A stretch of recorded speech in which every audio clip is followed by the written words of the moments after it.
Dear students, मैं Brajmohan Yadav, assistant professor political science, government college Viratnagar, आप सभी का हार्दिक स्वागत करता हूं।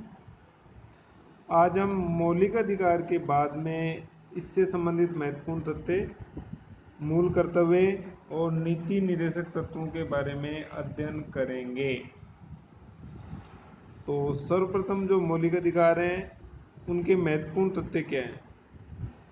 न्यायालयों को देखिए आप, न्यायालयों को मौलिक अधिकार का उल्लंघन करने वाले कानूनों को अवैध करने की शक्ति प्राप्त है।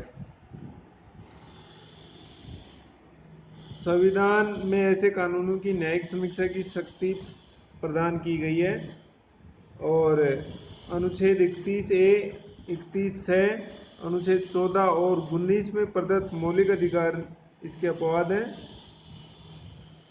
अनुच्छेद 31B मौलिक अधिकारों का अपवाद है। मौलिक अधिकारों में परिवर्तन 1967 में गोकलनाथ पंजाब सरकार के मामले में 1968 जो संविधान संशोधन अनुच्छेद है, जिसमें संविधान संशोधन की प्रक्रिया है, इसमें मौलिक अधिकारों के किसी भी भाग में संशोधन किया जा सकता है। इससे पहले था, लेकिन इस मामले में गोकलनाथ बनाम पंजाब सरकार,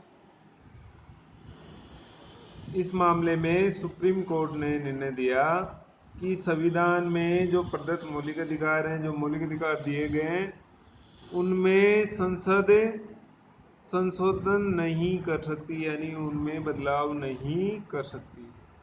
लेकिन 1973 में सर्वोच्च न्यायालय ने ही केशवानंद भारती बनाम केरल राज्य मामले में इस निर्णय को पलटते हुए निर्णय दिया कि संसद संविधान के मूल ढांचे में संशोधन नहीं कर सकती, शेष संविधान में संशोधन कर सकती।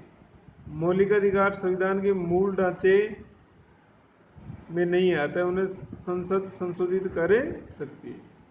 सर्वोच्च न्यायालय को संविधान में मौलिक अधिकारों का रक्षक और प्रतिबूध करने की शक्ति प्रदान की गई है। 86वें संविधान संशोधन द्वारा दिसंबर 2000 में मौलिक अधिकारों में 21 या 21 है और जोड़ा गया, जो 6 से 14 वर्ष के बच्चों का अनिवार्य और निःशुल्क शिक्षा प्राप्त करने से संबंधित मौलिक अधिकार।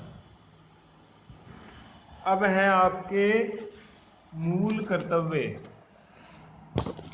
मूल कर्तव्य देखिए क्या है कि न्यायालय द्वारा प्रवर्तित नहीं है, इन्हें न्यायालय लागू नहीं कर सकते, यानी ये ऐच्छिक है। लोग इन्हें माने या नहीं माने वो उनकी इच्छा पर डिपेंड करता है, लेकिन एक नागरिक होने के नाते हमें इनको पालन करना चाहिए, इनको मानना चाहिए। 42वें संविधान संशोधन अधिनियम 1976 के द्वारा संविधान में भाग 4 के और अनुच्छेद 51 के में 10 मूल कर्तव्य जोड़े गए। अब ये आपकी जो परीक्षाएं हैं, कॉम्पिटिटिव एग्जाम हो या और क्वेश्चन आते हो, उनमें ये क्वेश्चन बहुत बार पूछा जा चुका है कि मूल कर्तव्य कौन से संविधान संशोधन द्वारा जोड़े गए। तो आपको पता होना चाहिए 42वें संविधान संशोधन 1976 के द्वारा जोड़े गए। मूल कर्तव्यों का प्रावधान संविधान के कौन से भाग में है? तो 4 में। 4 में क्या है? नीति निर्देशक तत्व, लेकिन 4 में क्या है? मौलिक कर्तव्य। और अनुच्छेद 51 में क और जोड़ के मौलिक कर्तव्य 10 मौलिक कर्तव्य जोड़ देंगे। अब ये क्वेश्चन पूछा जाता है कि संविधान में कितने मौलिक कर्तव्यों का उल्लेख है। तो आपके सामने 10 आएगा तो 10 गलत हो जाएगा, आपको 11 बताने हैं, क्योंकि 86वीं संविधान संशोधन द्वारा 2002 द्वारा एक और मौलिक कर्तव्य जोड़ दिया गया है। वो क्या है, 6 से 14 वर्ष के बच्चों को अनिवार्य शिक्षा प्रदान करनी चाहिए। तो 11 हो गए मूल कर्तव्य। और क्वेश्चन दूसरे तरीके से पूछे कि मूल संविधान में कितने मौलिक कर्तव्य हैं, कितने मौलिक कर्तव्य थे, तो 10 बताने हैं, क्योंकि बाद में जुड़ा है ना 86 संविधान संशोधन 2002, वो बाद में जुड़ा, तो वो कितने हो गए, एक और जुड़ गया, तो 11 हो गए। अब कौन कौन से हैं इनका अध्ययन कर लेते हैं। संविधान का पालन करें और उसके आदर्शों, संस्थाओं, राष्ट्रध्वज और राष्ट्रगान का आदर करें। ये ध्यान रखना है। संविधान का सबसे पहली बात ये होती है कि हम संविधान का पालन करें, उसके आदर्श संस्थाएं, राष्ट्रध्वज और राष्ट्रगान का आदर करें। स्वतंत्रता के लिए हमारे राष्ट्रीय आंदोलन को प्रेरित करने वाले उच्च आदर्शों को हृदय में संजोए रखें और उनका पालन करें। स्वतंत्रता के लिए हमारे राष्ट्रीय आंदोलन को प्रेरित करने वाले उच्च आदर्शों को हृदय में संजोए रखें और उनका पालन करें।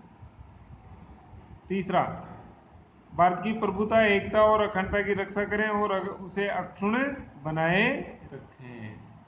यह आरएस की परीक्षा में आया था। भारत की प्रभुता, एकता और अखंडता की रक्षा करें और उसे अक्षुण्ण रखें, मौलिक कर्तव्य के कौन से क्रम पर है। तो क्रम देखिए, क ख ग, यानी तीसरा, या क ख ग में पूछता है तो ग आ जाएगा। तो एक क्रम भी आपको ध्यान रखना है। देश की रक्षा करें और आह्वान किए जाने पर राष्ट्र की सेवा करें।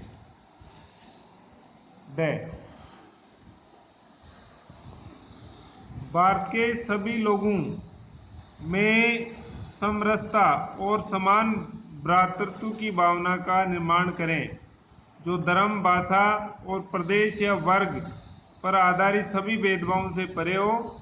ऐसी प्रथाओं का त्याग करें जो स्त्रियों के सम्मान के विरुद्ध है।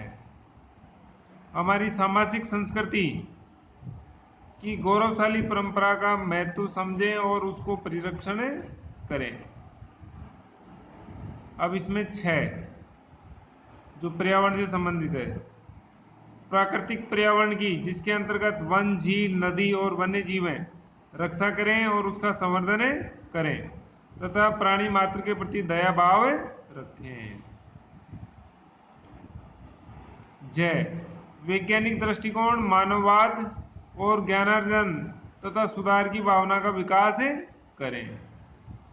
सार्वजनिक संपत्ति को सुरक्षित रखें और हिंसा से दूर रहें। व्यक्तिगत और सामूहिक गतिविधियों के सभी क्षेत्रों में उत्कर्ष की ओर बढ़ने का सतत प्रयास करें, जिससे राष्ट्र निरंतर बढ़ते हुए प्रयत्न और उपलब्धि की नई ऊंचाइयों को छू ले। और अब लास्ट है 86 संविधान संशोधन अधिनियम द्वारा 11वां मूल कर्तव्य जोड़कर 14 वर्ष तक की आयु के बच्चों को शिक्षा के उचित अवसर मुहैया कराने को माता पिता व अभिभावक का मूल कर्तव्य बनाया गया है। अब आपके सामने ये प्रश्न उठता है कि मौलिक कर्तव्य न्यायालय द्वारा परिवर्तनीय नहीं, यानी न्यायालय इनको लागू नहीं करवा सकता। अब कई बार अंतर भी पूछ लेता है कि मौलिक अधिकार और मौलिक कर्तव्य में क्या अंतर है। तो मेन है वो 3 अंतर हैं। एक तो मौलिक अधिकार है वो व्यक्तिगत है, मौलिक कर्तव्य है वो सभी नागरिकों के लिए। दूसरा जो मूलभूत अंतर है, मौलिक कर्तव्य न्यायालय द्वारा लागू करवाए जा सकते हैं, यानी उनका उल्लंघन होने पर न्यायालय उनको लागू करवा सकता है, लेकिन मौलिक कर्तव्य का उल्लंघन करने पर न्यायालय उन्हें लागू नहीं करवा सकता है। मौलिक कर्तव्य व्यक्ति के जीवन से जुड़े हुए हैं और मूल कर्तव्य सामाजिक कर्तव्यों से जुड़े हुए।